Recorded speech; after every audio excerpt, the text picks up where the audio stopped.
Everyone and welcome. Hi everyone and welcome to movie reviews with Mz.ChiGurl.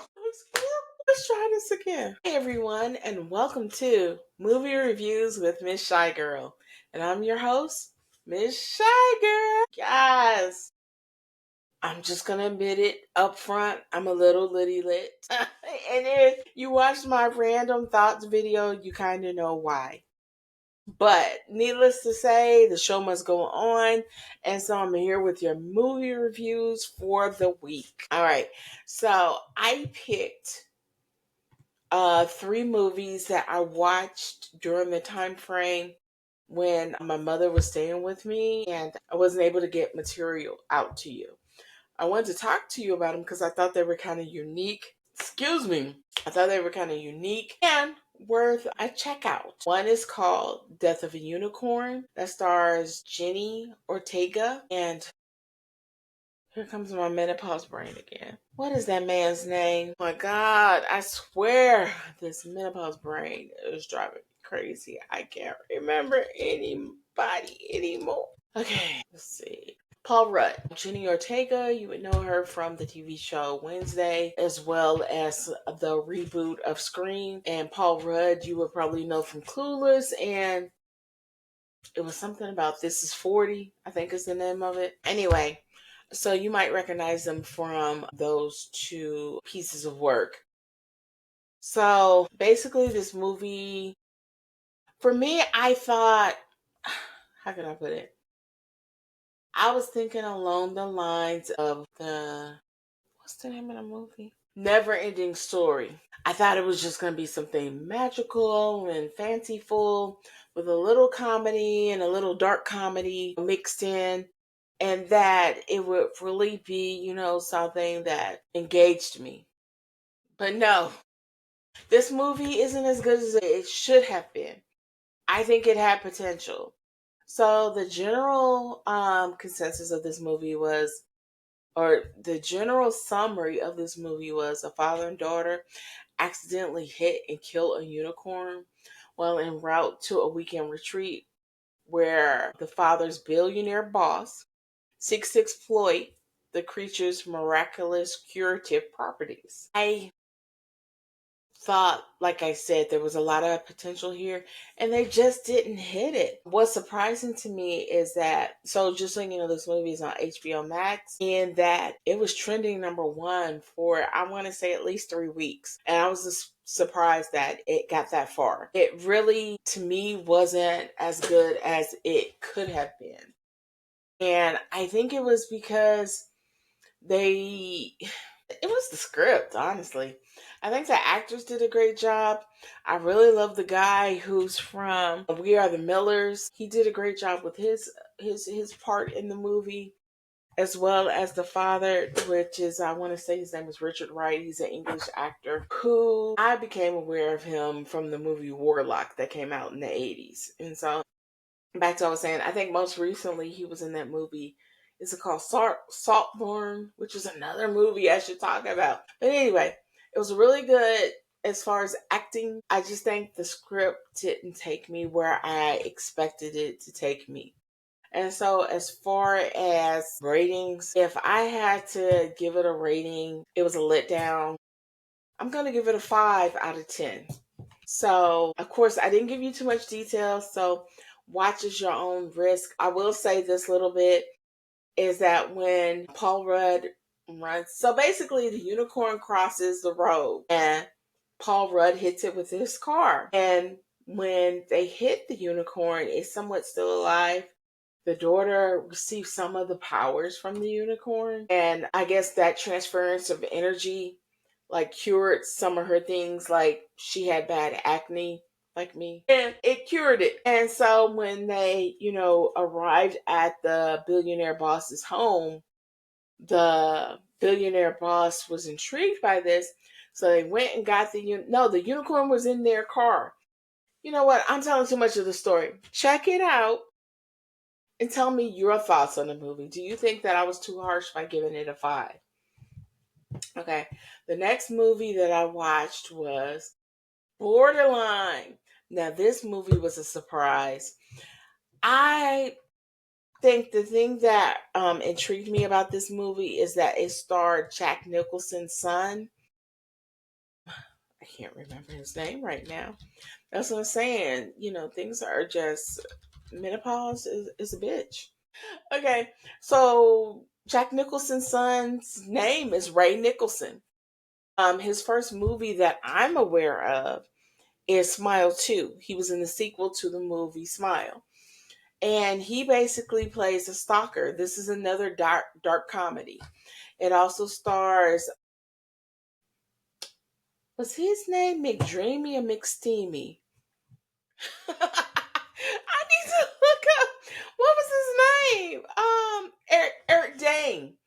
So if you watch Grey's Anatomy, I don't know if he was McSteamy or McDreamy. I want to say he was McSteamy. Anyway, McSteamy plays a bodyguard who protects a pop star and her athletic boyfriend from a determined stalker in the 19s of Los Angeles. This movie is loosely based on the truth. I'm not going to tell you which pop star this is, but I figured it out. And like when I was watching this, because what's funny is that my son really liked this movie. He gave this movie a 7 out of 10. I gave it more of a 6.5 a 6 to 6.5 out of 10. And I knew who it was based off of just by watching the movie. And it was just so funny because I randomly was like, this reminds me of this person, and this reminds me of that person. And then I said, this is that person's song. And I looked it up and saw that it was loosely based on that person's life. So check out the movie Borderline. It's definitely an interesting watch, especially if you're into dark comedy and psychological horror or thrillers. The last movie I'm going to tell you about is All Eyez on Me. Now, All Eyez on Me came out a while ago. So Death of the Unicorn and Borderline both came out this year. And Borderline is streaming on Prime Video. I thought it was also on HBO Max, but I'm looking at IMDb and it says it's just on Prime Video. So maybe it was at one point on HBO Max, but it's not anymore. It's just on Prime. So you can rent it for $3.99. But back to All Eyez on Me. This movie is about the Tupac Shakur. And I remember wanting to see it when it first came out. And I remember seeing the lead actor, Demetrius Ship Jr., who is a definite doppelganger of Tupac. He looks so much like this man. When the movie came out, I thought for sure that I was going to go see it right away. But then I heard it got bad reviews. And so I postponed my review, or not my review, my look into the movie. And so what's funny is that I watched this on Samsung TV.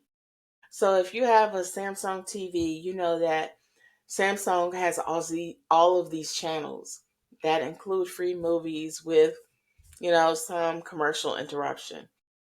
And so I decided to watch it. I was bored, didn't have anything else to watch, and I watched it. And I actually liked it. And also, what was interesting to me is that it had the same questions that I had. I remember the time period I was in college when Tupac came out. I remember the first time I saw Juice. That came out my freshman year of college. Actually, I'm going to take it back. It probably came out my senior year, but it was on cable my freshman year of college. So that was the first time I saw it. Then all of his albums and In and Out of Jail and all the turmoil and the shootings and everything that he went through, all that happened when I was in college. And so when he got shot, I remember that. And I remember thinking, he got shot before. He's gonna be fine. And then when it came out a few days later that he died, I was just like, my God, are you serious? This man is really dead? I'm just like, I'm outdone. I couldn't believe that he was dead. It felt surreal. Like I never lived through the assassination of any like major figures like they did in the 60s and so forth. So this was new to me. But back to my point, it brought up issues that I had with Tupac. I felt that he was sometimes, it seemed to me, hypocritical. One minute, he's telling women to keep their head up and dear mama. And the next minute, he's talking about, I remember when my mom was a crackhead and bitches and hoes and, just his whole thing. Like, I get around, all that stuff.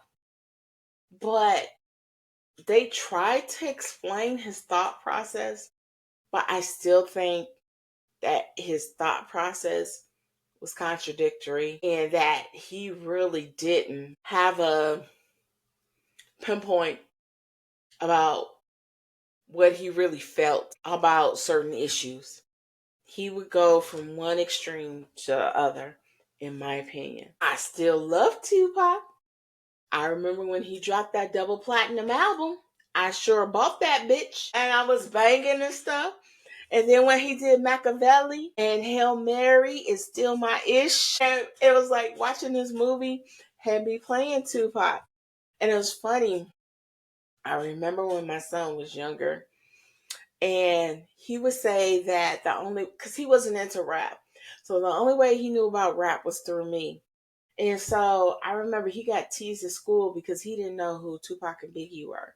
And so he asked me, and I was like, yeah. And I'm telling him all this stuff, right? And he was like, how come you never played it? And I was like, because it had too much cursing. And I said, they didn't have no clean versions of rap back in the day. And so when I played rap with my son when he was younger, I always played the clean version. So he didn't know anything about Tupac and Biggie, and it resulted in him getting teased. But I love me some Tupac and Biggie. That was definitely my ish back in the 90s. And Snoop. I was into all them mofos. So long story short, I enjoyed All Eyez on Me more than, I guess, the critics. I'm looking at IMDb and I see that I gave it a 6 out of 10. It's more like a 6.5. There were some flaws that I felt that could have been better. But as far as casting, and maybe it was the script was good. Like I even enjoyed his interaction with Jada, although Jada, I read that she said that she didn't know anything about the poem that they put in the movie that he supposedly read to her. She said that didn't happen. She didn't find out about the poem until she read his book. And then there was something else she disputed. But their interaction was really interesting. I think that he was definitely a complex person, and he had too many people in his ears that influenced him. And I feel like, and I hope this doesn't get me any trouble, I feel like he was too much of a follower instead of a leader. That if he would have been stronger, that he could have had maybe he would have survived all this ish because he was listening to too many people in his ear, at least as portrayed in this movie. And this is all alleged and in my opinion. So if you guys have time, check it out. If you guys have a Samsung TV, you can watch the movie for free on Samsung Plus on demand. I also see that it's on Plex as well as Tubi, or you can rent it on Prime Video for $3.99. And this is your girl, Mz.ChiGurl, with the movie reviews that I hope you will check out. Have a great rest of your evening. I'll talk to you later. Bye.